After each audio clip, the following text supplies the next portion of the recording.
আসিফ মাহমুদ আর নাইম ইসলাম, congratulation, মানতে হবে বাপের বেটা দুইজন এখন বর্তমান সরকারের উপদেষ্টা। তো হঠাৎ একটা কথা মনে হলো রবীন্দ্রনাথ ঠাকুরের, যে মূর্খের দেশে আবার কিসের বিশ্ববিদ্যালয়।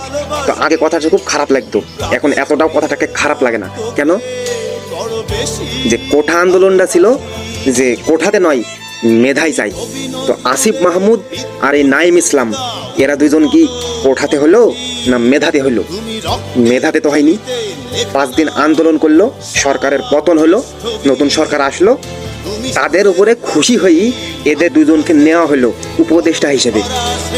মেধাই কিংবা যোগ্যতাই এদের তো নেওয়া হয়নি, সেই কোঠার কাছেই তো ফিরে যেতে হলো। এই জাতি তো আসলেই মূর্খ। রবীন্দ্রনাথের সেই কথা তো মিথ্যা নয়, একেবারে ভুল নয়। কোঠায় নয় মেধাই চাই আন্দোলন ছিল এটা। তো সেই কোঠার কাছেই ফিরে যেতে হলো জাতিকে।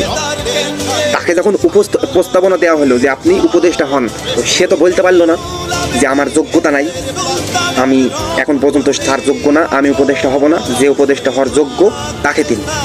তো যেই বললো আর অমনি টোপটা গিলে নিল। মানে কথাটা সেই এমন হয়ে গেল যে নিজের বেলায় ভালোই বুঝি, পরের বেলায় আটি সুটি। 5 দিন আন্দোলন করার মাধ্যমে যদি সরকারের উপদেষ্টা হওয়া যায়, এই পদ পাওয়া যায়, যারা 9 মাস যুদ্ধ করলো, জীবন দিল, দেশ স্বাধীন করলো, এর একটা কোঠা পাবে, এইটা জাতির কাছে এত ভারী হয়ে গেল, এতটাই ভারী হয়ে গেল এটা।